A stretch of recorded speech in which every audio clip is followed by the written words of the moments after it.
Assalamualaikum warahmatullahi wabarakatuh. Perkenalkan, saya Herlina Eka Sulistiawati, calon guru penggerak angkatan 11 dari TK Anwar Karim 4, Kabupaten Kota Waringin Timur, Kalimantan Tengah. Pada kesempatan kali ini, saya akan melakukan penyebaran pemahaman modul 1.4 budaya positif kepada rekan guru TK, SD, dan SMP Anwar Karim 4. Ki Hajar Dewantara mengumpamakan sekolah sebagai sebuah ladang tempat persemaian bibit. Agar bibit bisa berkembang secara maksimal, maka petani dapat memperbaiki kondisi tanah, memelihara bibit tanaman, memberi pupuk dan air, membasmi ulat-ulat atau jamur-jamur yang mengganggu hidup bibit tanaman, dan lain sebagainya. Dari uraian tersebut, kita dapat memahami bahwa sekolah diibaratkan sebagai tanah tempat bercocok tanam, sehingga guru harus mengusahakan sekolah menjadi lingkungan yang menyenangkan, menjaga dan melindungi murid dari hal-hal yang tidak baik. Dengan demikian, karakter murid tumbuh dengan baik sesuai dengan profil pelajar Pancasila. Aksi nyata budaya positif ini dibuat bertujuan untuk menumbuhkan budaya positif di sekolah dengan meyakini nilai-nilai kebajikan universal serta menciptakan murid yang merdeka dan mempunyai disiplin kuat sesuai dengan profil pelajar Pancasila. Assalamualaikum warahmatullahi wabarakatuh. Selamat siang Bapak Ibu guru semua. Pertama-tama marilah kita panjatkan puji syukur kehadirat Tuhan Yang Maha Esa. Pada kesempatan kali ini kita dapat berkumpul pada kegiatan diseminasi menyebarkan pemahaman budaya positif. Perkenalkan, saya Herlina Eka Sulistiawati dari TK Anwar Karim 4, calon guru penggerak angkatan 11 Kabupaten Kota Waringin Timur. Saya ingin mengucapkan terima kasih kepada Bapak Ibu guru semua yang telah turut hadir dalam kegiatan ini. Bapak Ibu guru hebat dari TK, SD, dan SMP Anwar Karim 4. Pada kali ini saya diberi kesempatan di sini untuk membuat aksi nyata tugas dari modul 1.4 calon guru penggerak. Pada kesempatan kali ini saya akan menyampaikan tentang budaya positif modul 1.4. Next.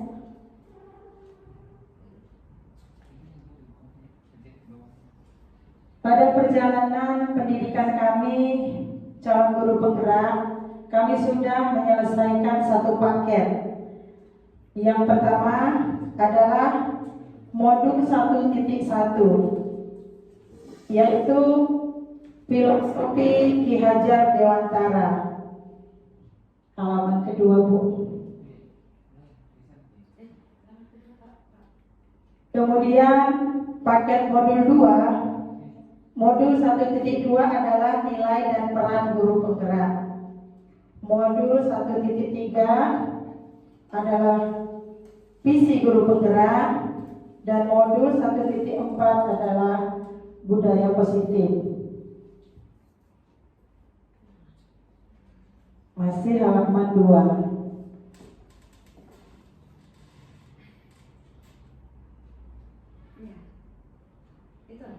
Halaman 3 lagi, Bu.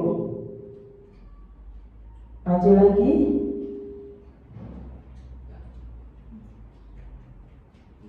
Ya. Ya, halaman 3, modul 1.1. Ini halaman 1, Bu. 2, 3, ya.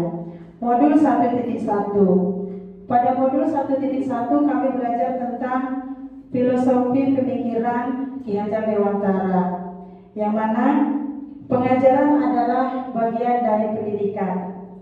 Ini kesimpulannya ya, Bu.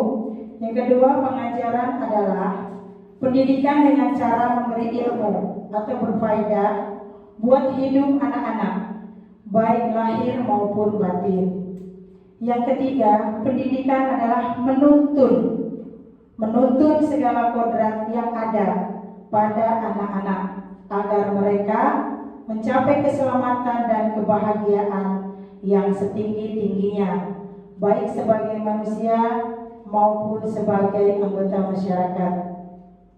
Kemudian yang keempat, pendidikan menuntun murid untuk berkembang secara utuh agar mampu memuliakan dirinya sendiri dan orang lain serta menjadi pribadi yang mandiri. Pada modul 1.2 kami belajar tentang nilai dan peran guru penggerak. Nah, nilai guru penggerak ini diharapkan semua Bapak Ibu guru hebat memiliki nilai dan peran guru ini. Yang pertama adalah berpihak pada murid, mandiri, inovatif, kolaboratif, dan reflektif. Kemudian peran guru penggerak menjadi pemimpin pembelajaran, menjadi coach bagi guru lain, mendorong kolaborasi, mewujudkan kepemimpinan murid, dan menggerakkan komunitas praktisi. Lanjut ke modul 1.3 adalah visi guru penggerak. Kami belajar tentang berbagi visi impian. Lanjut ke modul 1.4 yaitu budaya positif. Ini yang kita akan diseminasikan.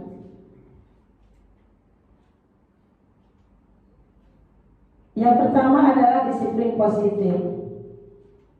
Disiplin berasal dari kata disiplina yang artinya belajar.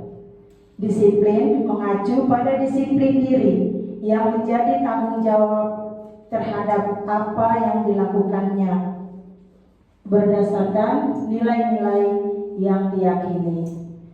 Disiplin positif merupakan salah satu cara penerapan disiplin yang bertujuan untuk menumbuhkan kesadaran serta memberdayakan peserta didik tanpa imbalan penghargaan atau reward, ancaman ataupun hukuman. Tujuan mulia dari penerapan disiplin positif adalah agar terbentuk murid-murid yang berkarakter, berdisiplin, santun, jujur, peduli, bertanggung jawab, dan merupakan pembelajar sepanjang hayat sesuai dengan standar kompetensi lulusan yang diharapkan.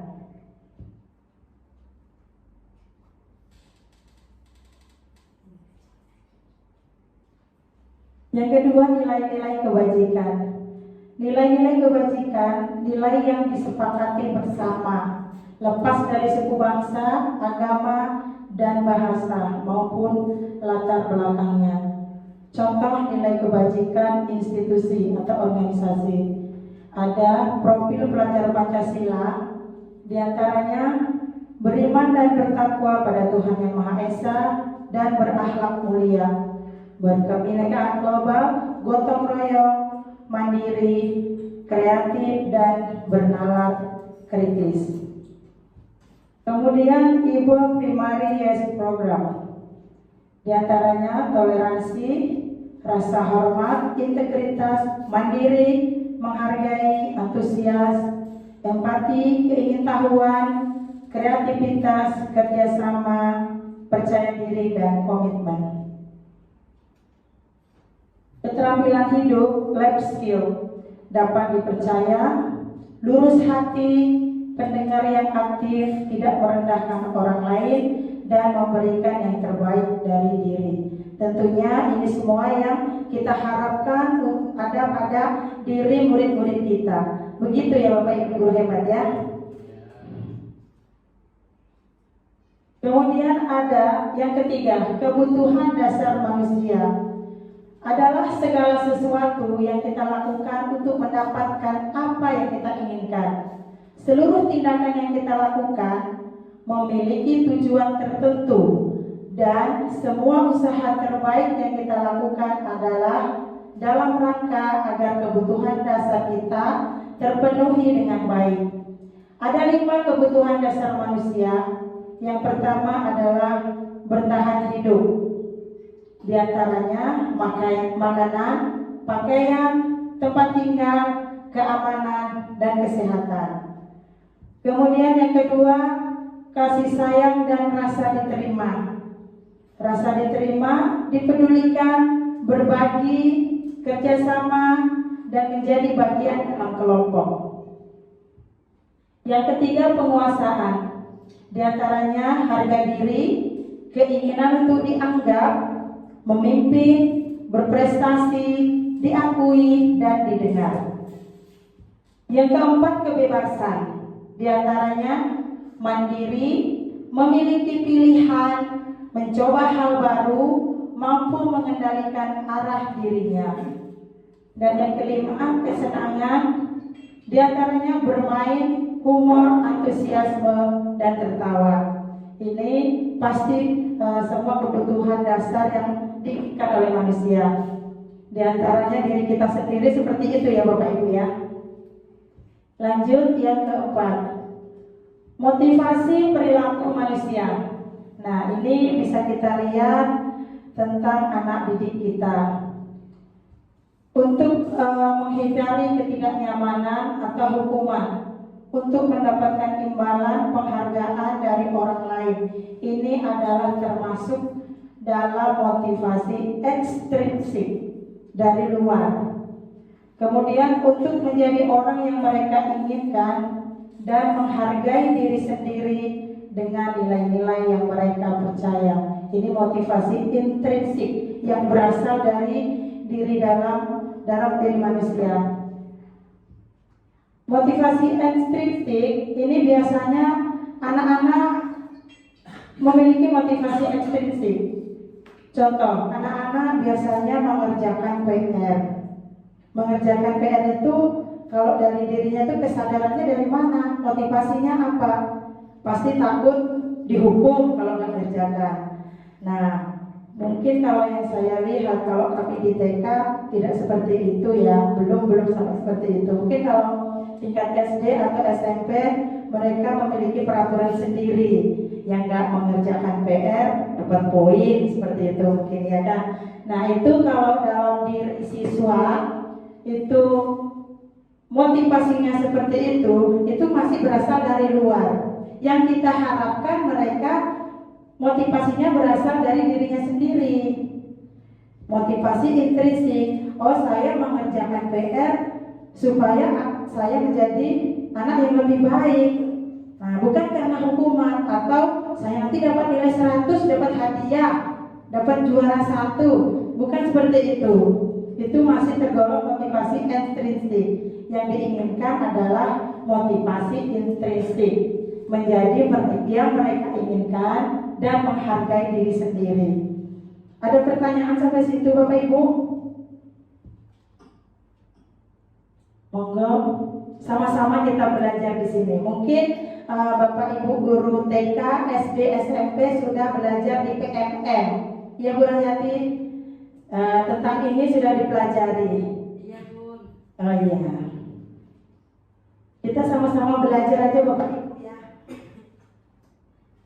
Lanjut saja kita Bu Rahayati. Oh, belum ya? Ada apa Pak?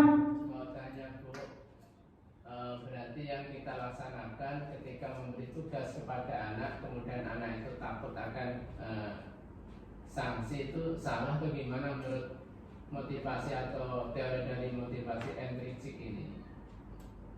Kalau dibilang salah, Itu tidak ada yang salah ya Pak. Jadi kita di sini mengharapkan anak-anak itu belajar itu dari motivasi intrinsik dari dirinya sendiri, jangan berdasarkan penghargaan atau hukuman. Kita membangun dirinya gitu. Jadi kalau misalnya selama ini masih Bapak Ibu guru, kita kan masih belajar juga. Kalau kita bilang salah, berarti dari dulu kita salah dong. Nah, kita belajar ke depannya untuk lebih baik. Karena merdeka belajar itu yang membuat anak-anak itu merdeka. Tapi merdekanya bukan berarti yang kita biarkan aja lah merdeka, bukan seperti itu. Maksudnya dibangun dari dirinya sendiri.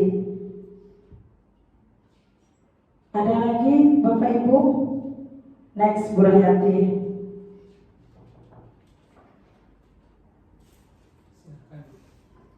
Nah, ya silahkan Bu.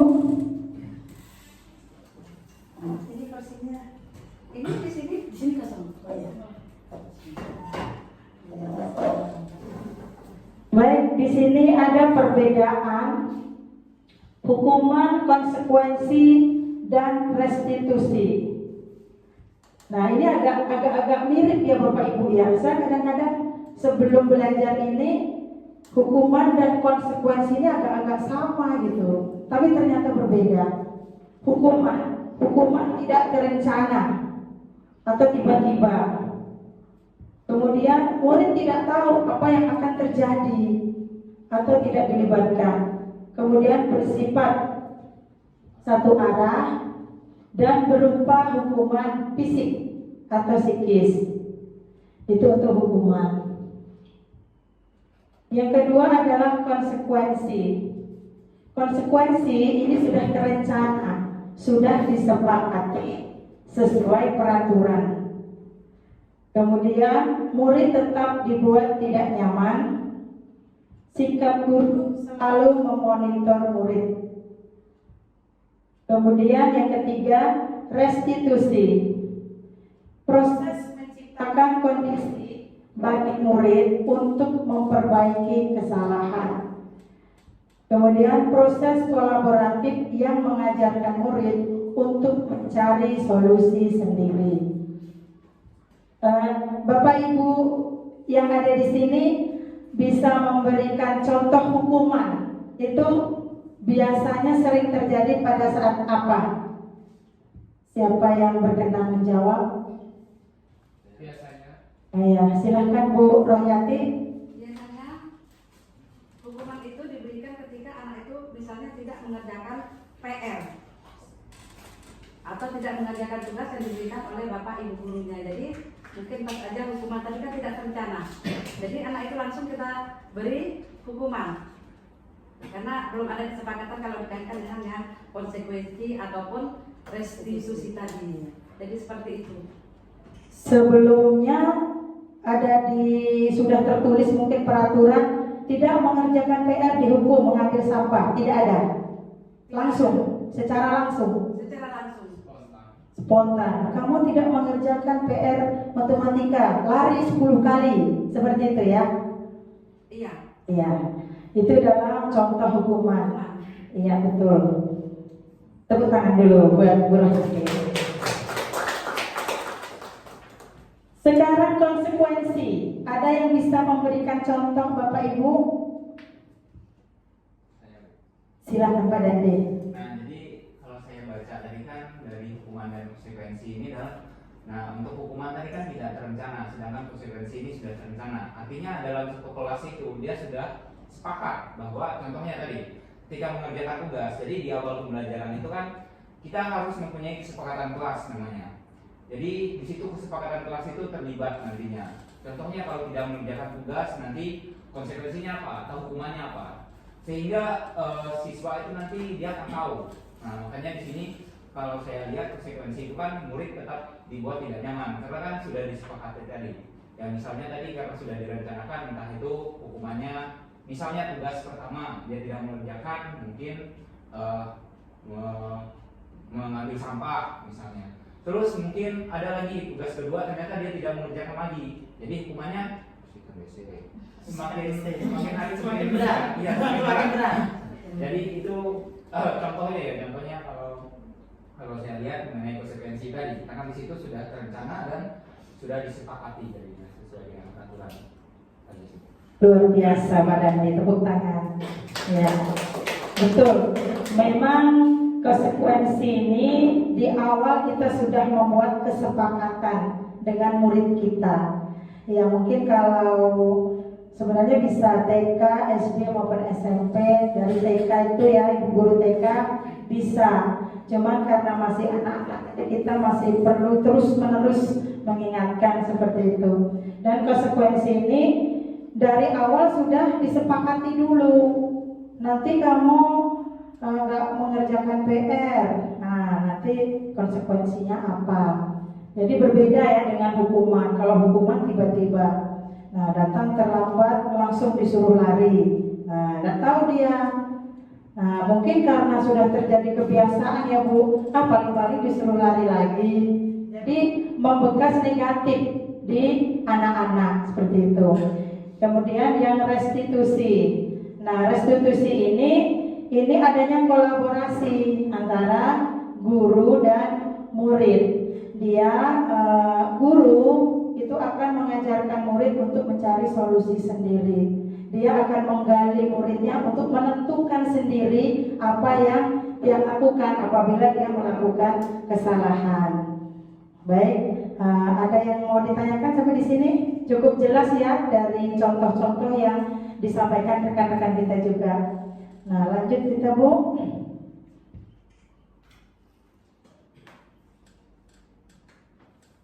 Baik, ini adalah 5 posisi kontrol manusia. Mungkin di Bapak Ibu guru SMP sudah sampai sini juga ya Bu Royati ya.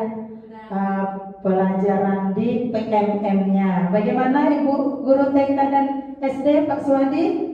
Sudah sampai sini PMM-nya? Alhamdulillah, luar biasa. Tepuk tangan untuk Pak Saki. Ya, alhamdulillah. Baik, 5 posisi kontrol manusia. Di antaranya adalah penghukum, pembuat rasa bersalah, teman, pemantau, dan manajer. Baik, mari kita saksikan ada YouTube ya, kita saksikan bersama-sama. Kita lihat kita selama ini ada di posisi mana. Setuju nggak Bapak Ibu kita lihat YouTube-nya? Nah, baik. Mari silakan dibuka dulu YouTube-nya.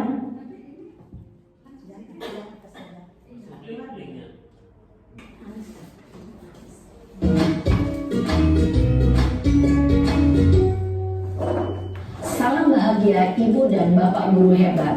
Dalam penerapan disiplin positif restitusi, salah satu program yang dikembangkan adalah 5 posisi kontrol. 5 posisi kontrol dalam restitusi adalah proses perjalanan seorang pendidik agar dapat mengenali dirinya. Pada video kali ini, kita akan membahas tentang 5 posisi kontrol yang dikembangkan oleh Diane Gossen dan contoh penerapannya.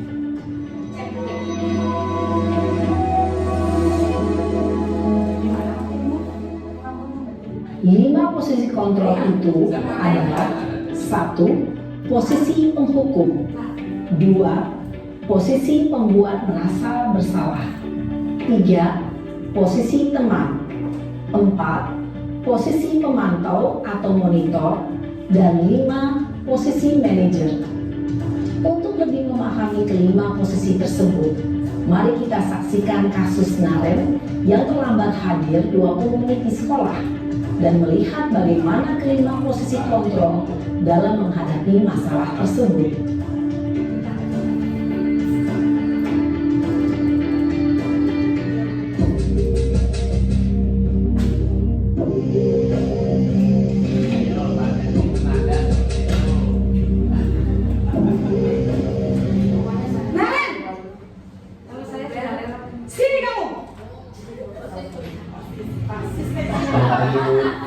Selalu terlambat.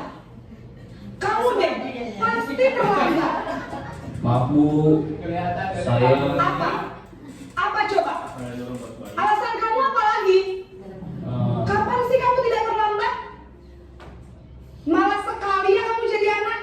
Saya... Dasar pemalas. Gak kapok-kapok sih kamu. Sudah berapa kali terlambat? Sana, kamu keliling lapangan basket 2 kali. Kenapa saya harus keliling lapangan basket, Bu? Kenapa? Kamu melawan ibu? Berani-beraninya jawab. Sudah terlambat, masih berani jawab pula. Sekarang, keliling lapangan basket 5 kali sekalian. Biar kapok. Cepat. Pergi sana ke lapangan basket. Posisi penghukum biasanya berbicara dengan nada tinggi, menghardik, menunjuk-nunjuk, menyakiti, dan menyindir. Hukuman bisa berupa fisik maupun psikis. Ibu dan bapak guru hebat. Dampak yang terjadi pada murid ketika guru berada pada posisi penghukum adalah murid cenderung akan memberontak, bahkan menyimpan dendam.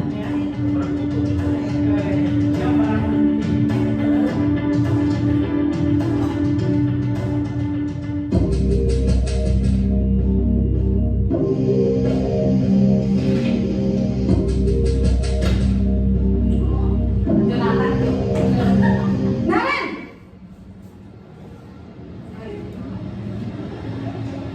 Selamat pagi, Bu. Naren, kamu kenapa terlambat lagi, nak? Ya Tuhan, Naren, kamu senang ya bikin ibu susah ya? Kalau kamu terlambat lagi, nanti ibu yang ditegur bapak kepala sekolah, nak. Disangka ibu tidak bisa membina kamu. Duh, gimana ini? Maaf, Bu. Duh, Gusti Naren, kamu suka ya kalau ibu ditegur bapak kepala sekolah? Terus, sekarang ibu harus tulis apa ini di buku absen?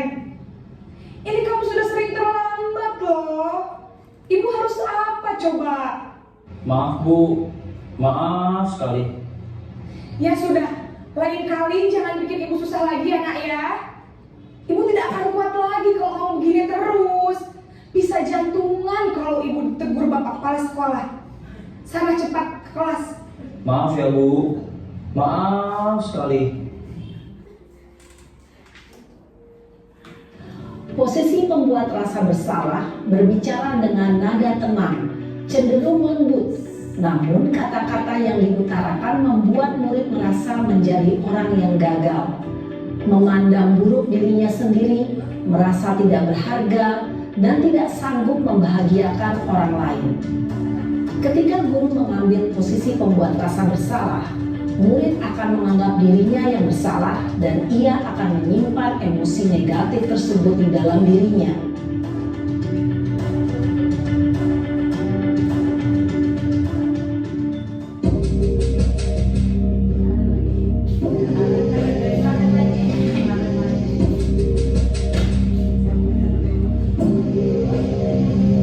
Naren!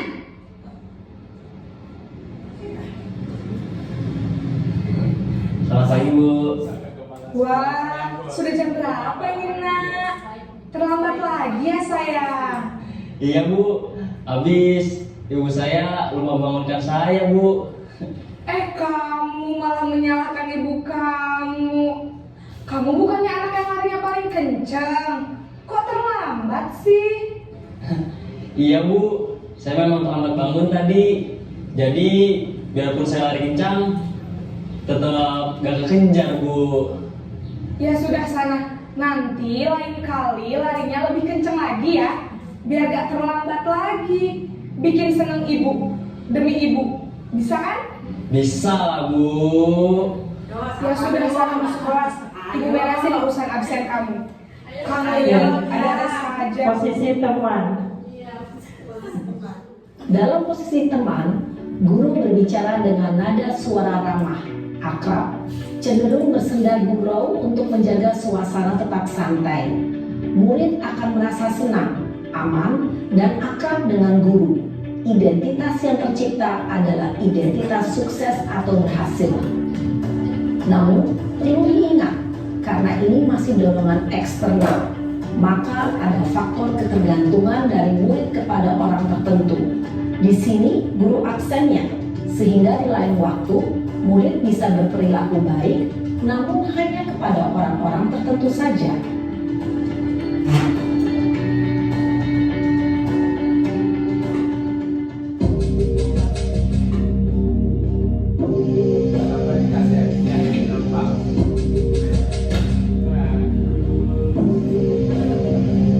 Naren, Aduh, aku lagi ketemu Selamat pagi Bu. Naren, apa peraturan sekolah kita tentang jam berapa kita harus masuk sekolah, nak? Kita harus di sekolah jam 7 Bu. Iya betul, sekarang sudah jam 7.20. Naren sudah tahu konsekuensinya jika terlambat hadir. Paham Bu, saya harus tinggal kelas pas jam istirahat selama 20 menit. Iya benar, konsekuensinya demikian. Jadi nanti jam 9.30 pas istirahat, kamu harus tinggal di kelas, kerjakan tugas tambahan untuk ketertinggalan kamu, ya? Baik Bu. Posisi pemantau mengandalkan penghitungan atau data untuk mengontrol murid. Guru mengarahkan murid berdasarkan peraturan dan konsekuensi. Seorang pemantau menunjukkan bahasa tubuh dan ekspresi wajah yang datar dan cenderung formal.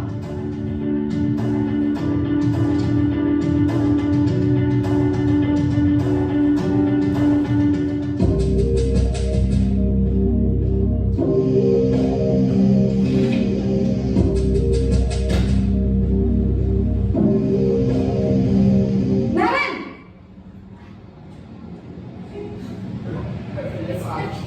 Selamat pagi Bu. selamat pagi Naren. Maaf Bu, saya terlambat. Iya, sekolah masuknya jam 7, sekarang sudah jam 7.20. Jadi sekarang bagaimana ini Naren?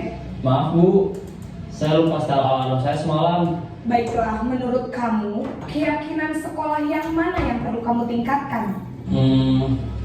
Menghargai diri sendiri dan orang lain mungkin ya Bu. Setuju. Jadi, apakah Naren meyakini prinsip saling menghormati tersebut? Iya Bu, saya meyakininya. Apakah Naren bersedia memperbaiki masalah keterlambatan ini? Bersedia Bu. Bagaimana kamu akan perbaiki masalah keterlambatan ini? Saya akan coba untuk tidak lupa menyetel alarm saya Bu. Baik, kalau Naren lupa menyetel alarm di rumah, ada orang yang kira-kira bisa bantu mengingatkan tidak?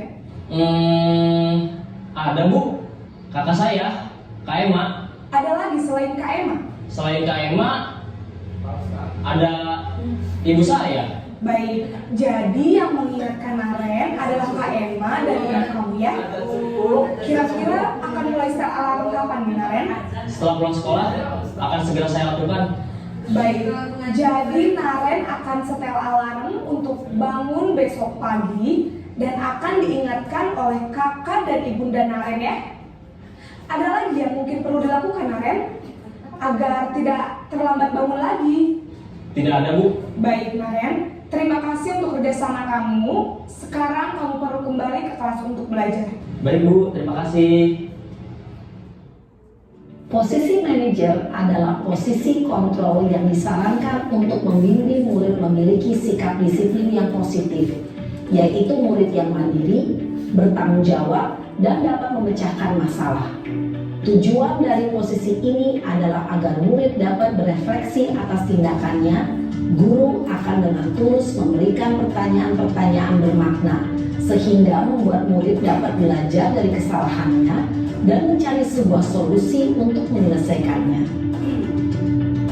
Ibu dan Bapak guru hebat, setelah mengamati adegan kelima posisi kontrol tadi, kira-kira posisi mana yang paling ideal?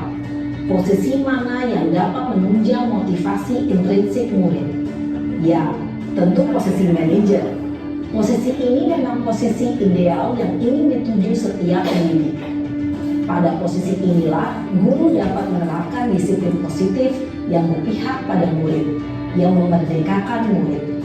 Perjalanan seorang pendidik tentunya tidak mudah untuk sampai pada posisi seorang manajer. Namun, tujuan kita pasti, yaitu menciptakan murid-murid yang mandiri, merdeka, dan bertanggung jawab. Semoga penggambaran 5 posisi kontrol yang telah diperlihatkan ini dapat menjadi ajang refleksi bagi kita semua agar dapat terus mengasah dan menerapkan disiplin positif yang memerdekakan murid. Mari terus berlatih dan bersemangat. Selamat menerapkan. Salam dan bahagia Ibu dan Bapak Guru hebat.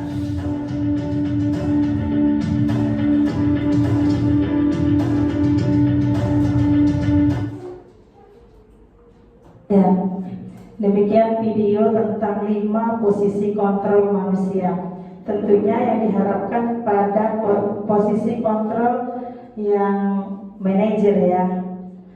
Nah, mudah-mudahan kita semua bisa menjadi posisi kontrol sebagai manajer. Amin. Ya, baik, kita lanjutkan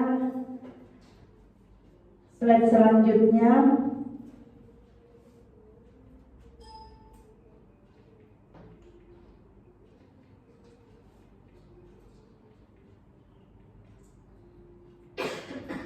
Yang 5 tadi ya? Iya, di bawahnya 5 posisi kontrol. Iya, yang keenam adalah keyakinan kelas. Tadi sudah saya mendengar Pak Dandi menceritakan tentang keyakinan kelas. Nah, sekarang kita masuk keyakinan kelas. Mengapa keyakinan kelas, bukan peraturan kelas? Nah, ada pertanyaan pemantik saya ini. Siapa yang berkenan menjawab? Mengapa disebut keyakinan kelas, bukan peraturan kelas? Pasis menjawab.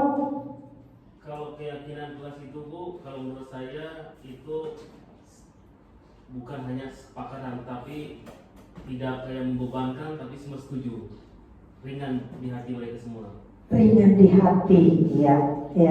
Keyakinan itu sudah menjadi sebuah kesepakatan yang terus berulang, yang dipakai, ya kan? Sudah diyakini dalam kelas itu. Nah, pembentukan keyakinan kelas berarti di SMP ini sudah membuat keyakinan kelas tiap kelas ya Bu Rahati? Itu tergantung guru mata pelajaran ya Bunda. Oh, Kalau saya iya. sendiri kesepakatan kami bahwa kalau saya pribadi nih ya, bahwa pada saat menjelaskan itu, jadi anak-anak itu sudah tahu.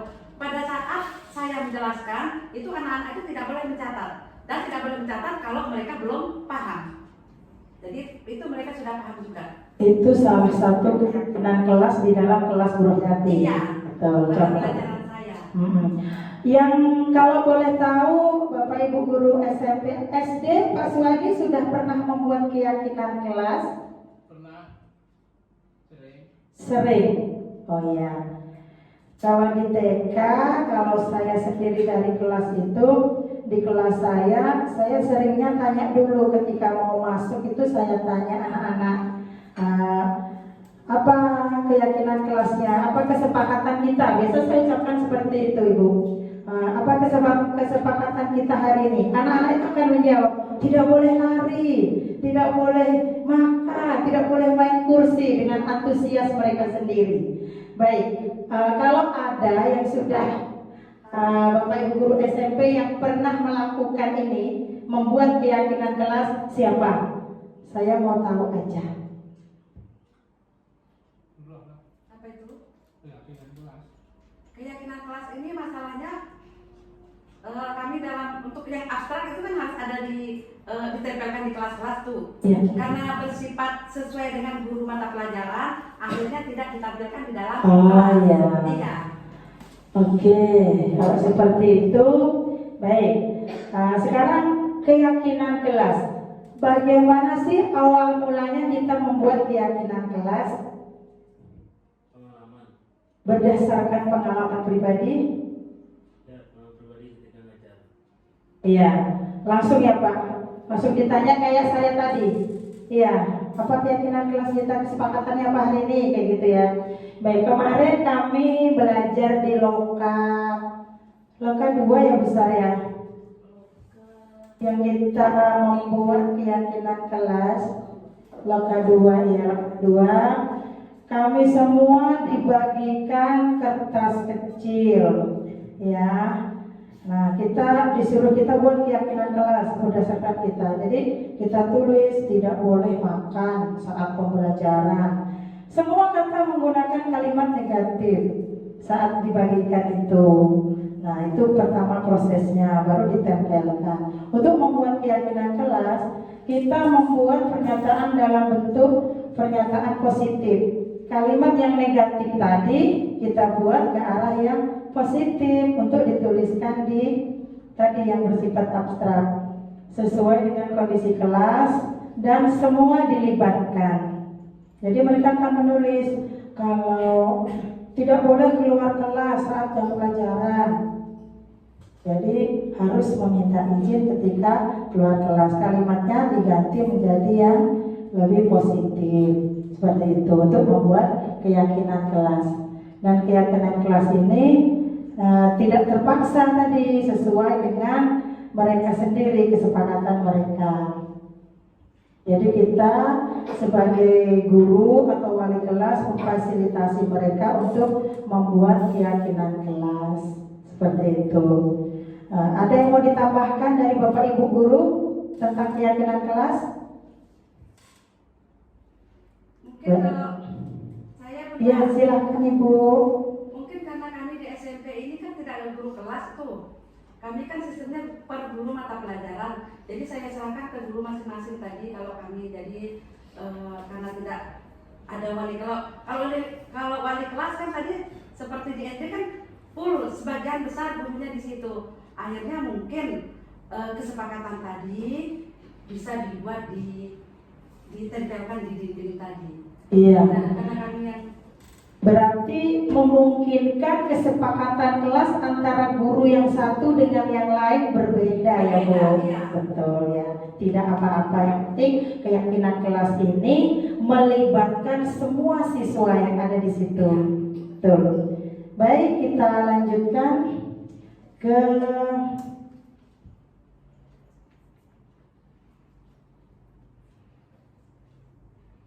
segitiga restitusi. Iya. Segitiga restitusi adalah suatu proses dialog yang dijalankan oleh guru agar dapat menghasilkan murid yang mandiri dan bertanggung jawab.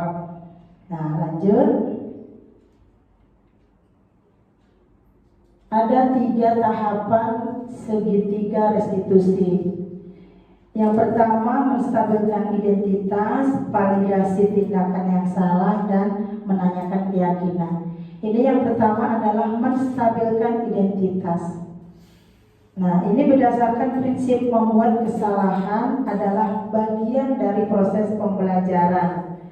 Jadi bisa kalimat yang kita pakai, kita sampaikan ke anak, berbuat salah itu wajar. Tidak ada manusia yang sempurna. Nah, kadang-kadang kan kalau kita dapat, biasa anak TK ya, ini pengalaman saya di TK, dia mukul aku gitu kan. Nah, kadang kita langsung bilang, kamu nggak boleh kayak gitu. Nah, kadang kan kayak gitu. Nah, ini ada kalimat-kalimat yang lebih halus, nah, tidak menyalahkan langsung kepada anak. Nah, berbuat salah itu wajar, ya kan? Tidak ada manusia yang sempurna. Ibu bapak juga pernah melakukan itu. Ibu bapak tidak mau mencari siapa yang salah, tapi ingin mencari solusi atas permasalahan ini. Nah, kamu berhak merasakan begitu. Nah, ini tahapan yang pertama. Jadi kalau segitiga restitusi ini, kita ini memanggil siswa yang bermasalah seperti itu ya. Siswa yang sedang ada masalah kita panggil, mungkin dia lagi kelahi sama temannya, kita panggil satu persatu, kita panggil anak itu, kita panggil satu dulu, kita tanyain. Yang pertama dengan menstabilkan identitas. Nah, lanjut.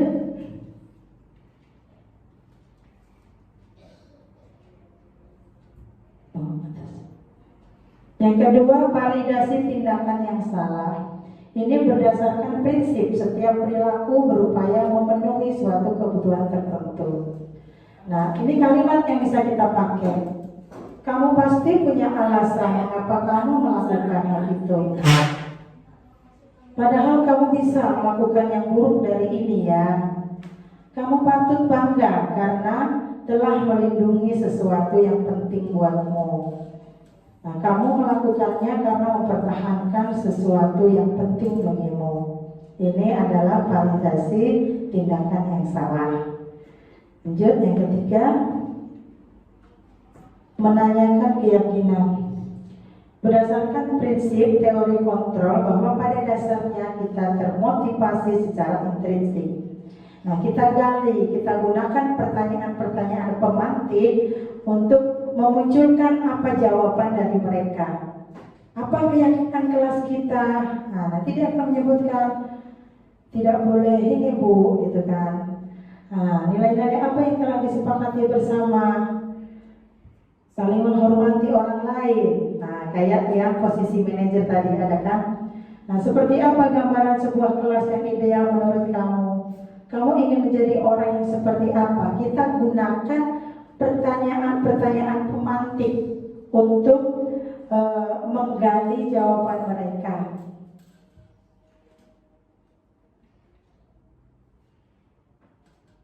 Ya, ini ada contoh penerapan segitiga restitusi. Ini kemarin saya membuat demonstrasi kontekstual ya. Kita lihat YouTube-nya. Silakan udah. Iya.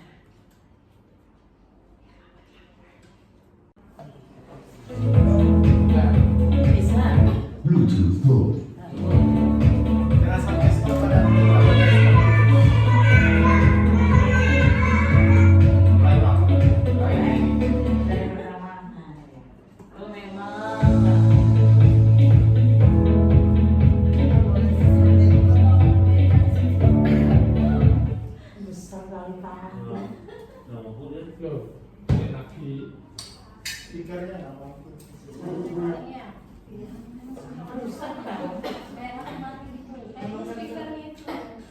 Padahal ini mau melihatkan.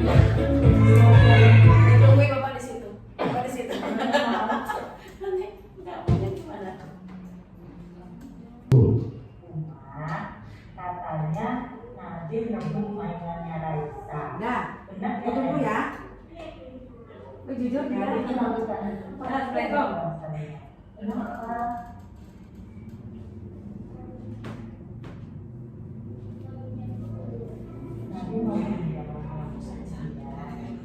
Nah, ini pinjam itu baik ya. Tapi kalau misalnya pinjamnya itu lembut, itu boleh nggak? Nanti ingat nggak kalau mau pinjam harusnya gimana? Iya, minta izin dulu. Kalau nggak dibolehin, gimana? Iya, nanti hebat. Kalau nggak dibolehin, tidak boleh mas. Jadi main yang lain, ya kan? Nanti lain kali, nanti kalau mau pinjam, bilang dulu ya nantinya. Oke, dah. Baik, kembalikan ya. Kan kas dulu. Hai Raisa. Raisa, tadi udah dengar dari Uma, katanya Raisa memukul Nadine, benar nggak? Raisa melakukan itu pasti ada alasannya. Kenapa? Oh, mau rebut mainan Raisa. Nah, menurut Raisa, memukul itu baik nggak? Tidak. Boleh nggak? Enggak. Nah, karena Raisa sudah memukul Nadine, itu seharusnya gimana? Minta maaf, bentar. Ada lagi? Apa? Oh iya, luar biasa. Nah, tadi Raisa mau minta maaf sama Nadine. Nah, minta maafnya kapan itu? Sekarang baik, kalau Raisa sekarang mau minta maaf sama Nadine, Raisa cari Nadine ya. Oke, Raisa hebat, tas dulu. Tapi kok balik? Aku udah pukul besar.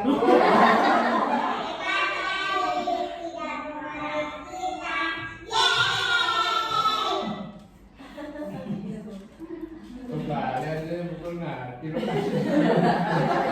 Aku yang dipukul yang lebih besar badannya. Hello? Communicate English easily. Use Grammarly and feel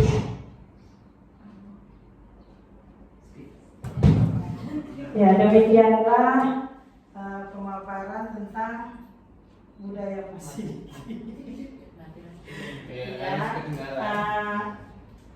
Ada pertanyaan sampai di sini Bapak Ibu?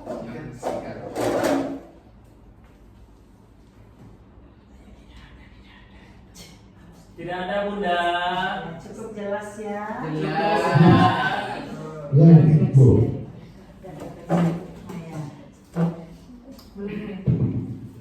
Baik, demikianlah pemaparan tentang budaya positif, disiplin positif, semua sudah kita pelajari.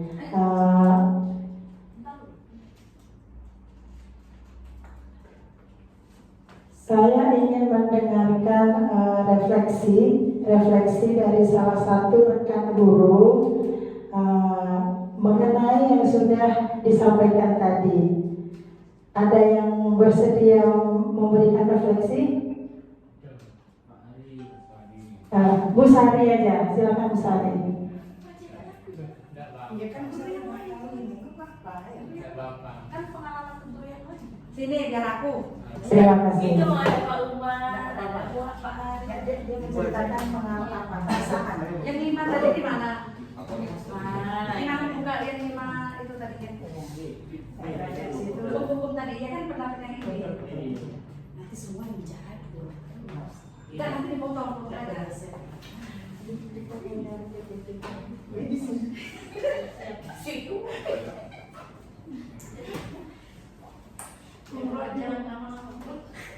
Kayaknya itu ada lagi.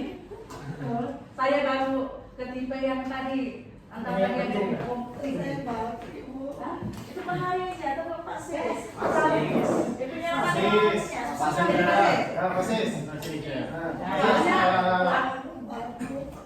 Saya mau berbagi pengalaman tadi kan ditanya, ya kenapa kamu melakukan anak kita Swindi diam? Kenapa kamu? Aku bingung. Alasan Posisi kontrol ya? Iya posisi kontrol. Apa sih? setelah saya mengikuti paparan dari Ibu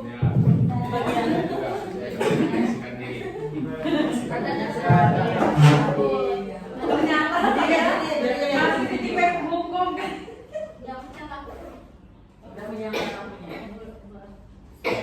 Oh baik, terima kasih. Di sini saya berikan tanggapan tadi setelah Bunda Eka menyampaikan materinya, refleksi untuk saya sendiri ketika saya melihat dari paparan materi tadi, sehingga saya kemungkinan bisa mencari solusi lagi ketika bertemu anak didik yang ada berbuat salah. Salah satunya dari hal penghukum tadi dirubah menjadi sesuatu yang lain, ya. Dari kita menjadi manajer tadi ya, manajer, bukan menjadi penghukum.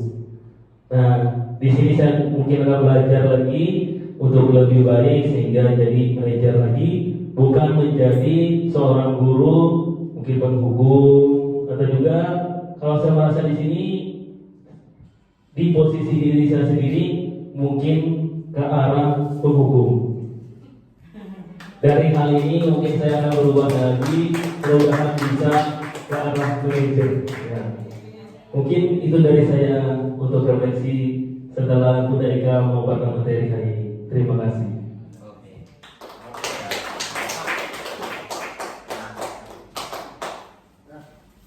Baik.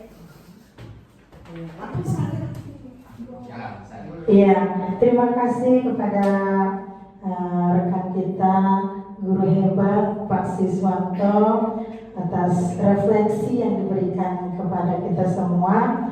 Kita akan mendengarkan sekali lagi refleksi dari Pak Tridandi. Kami persilahkan.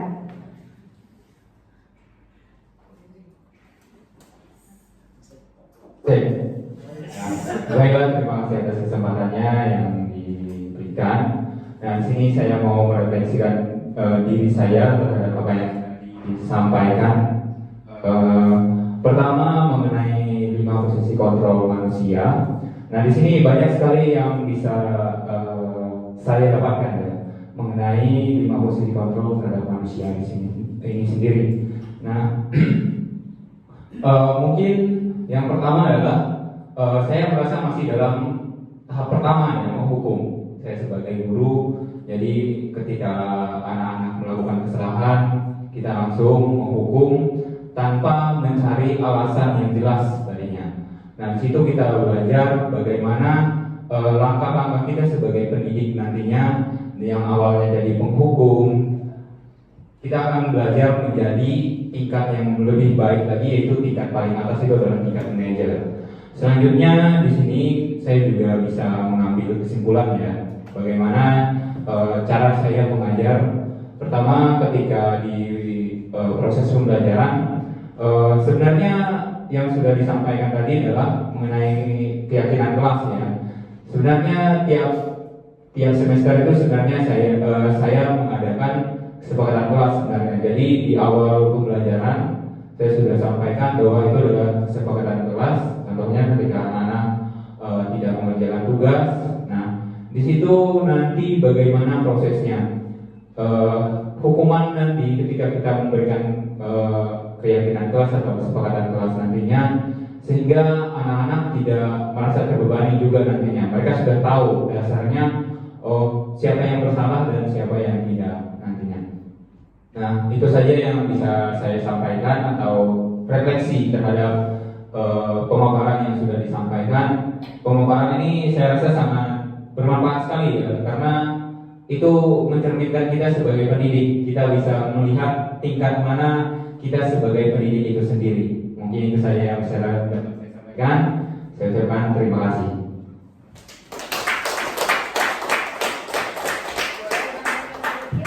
Baik, terima kasih Bapak Tridandi yang sudah memberikan refleksi budaya positif pada sore hari ini. Satu lagi dari Bu Sari yang akan menyampaikan refleksinya. Silakan. Terima kasih waktunya. Assalamualaikum warahmatullahi wabarakatuh. Di sini tadi Bapak dan Ibu sudah memilih posisi ideal sebagai manajer. Sebagai posisi manajer ini, di sini kita harus bisa menerapkan segitiga restitusi. Yang pertama adalah menstabilkan identitas anak. Yang kedua, validasi tindakan yang salah. Yang ketiga adalah menanyakan keyakinan. Di sini tadi sudah Pak dan dibahas tentang keyakinan kelas. Nah, disitulah kita menanyakan keyakinan kelas yang ada, keyakinan yang sudah dilanggar anak, dan anak ini diberi kebebasan bagaimana cara mengatasi masalah yang sudah mereka buat. Mereka mencari jalan keluarnya sendiri sesuai dengan keyakinan kelas yang sudah mereka sepakati bersama. Terima kasih. Assalamualaikum warahmatullahi wabarakatuh.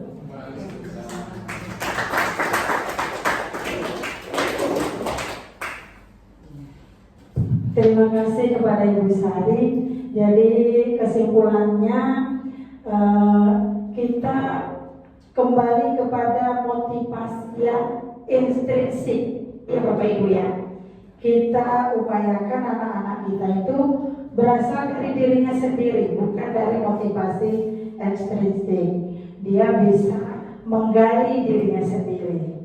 Oke, terima kasih atas waktu sudah diberikan kepada saya. Mudah-mudahan yang kita laksanakan ini bermanfaat untuk kita semua.